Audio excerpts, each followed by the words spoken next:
So one important question we may present to ourselves is how free is our will? We are accustomed to express in terms of free will, but sometimes we do not measure properly how much freedom is there in such a will. So on one side we have theories like determinism, which speak basically about everything is already determined in some sort of linear process, and physical laws are there and there's nobody else basically there. It's only physical laws acting in a deterministic way. And on the other side we have what we may call indeterminism, what is in one side the exact opposite, which implies everything is a non-linear process and some sort of random chaos.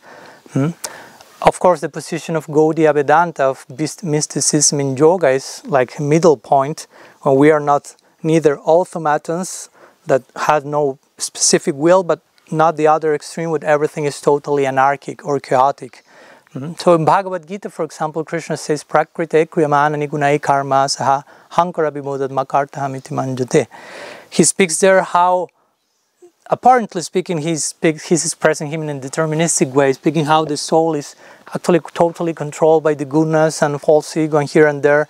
But what is being said actually there is that we have what we may call qualified free will, which means there is some will there is some volition, of course, but also we are not fully independent from some other agents or agencies such as mind and body, senses that we depend on for certain actions in this world. And ultimately, of course, the one who is sanctioning every action by the jiva is God himself. So there's a whole list of many people, if you will, involved in what we may consider sometimes what I'm doing.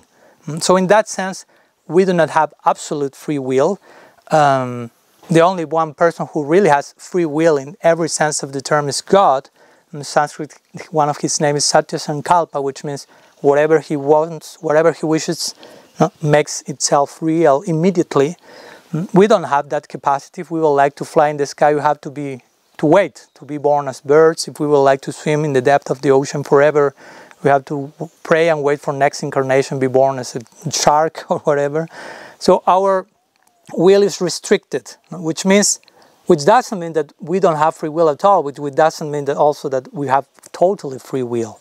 So it's, of course, the freedom of our will can be enhanced according to the knowledge that is guiding our actions, according to how much we increase our real freedom by surrendering to the one who has total free will. So that's on one side. On the other side also we can speak about the idea of mercy, where it seems that we are thinking about certain things, but some things appear in our lives, for example, Vaishnavas. We get to Vaishnavism by the grace of Vaishnavas. That was not in our agenda, in our free will, in our plan. But suddenly, as Prabhupada will say, I came to your country as an aggressor. And his disciples said, thanks so much, by invading our free will. Because if it were for our free will, we would be who knows where. So our will may have not be a Vaishnava, but the will of the Vaishnava may be, I want to give mercy. So his will met our free will, and we exercise our free will by saying, okay, I am accepting what is coming. It was not in my agenda, but I am choosing to embrace such an idea. So of course, eventually as we embrace in the proper direction, the proper choices, our will become more and more free. In the beginning point we have two choices. That's what free will means actually. If you will, Maya Shakti or Swarup Shakti, as Tatastha Shakti, we are in the middle of both.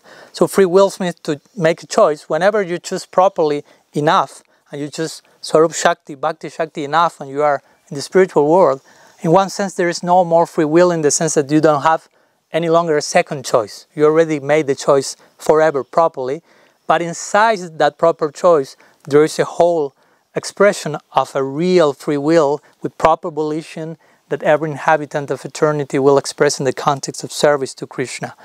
So when there is love, everything will become totally justified, we could say. And without love, as the saying goes, everything becomes an excuse. So it's something of some of these words are not fully understandable by us. The idea of the sages, try to go there and try to have your own experience and try to have real free will, and everything will fit in proper place. See you next 4 nights.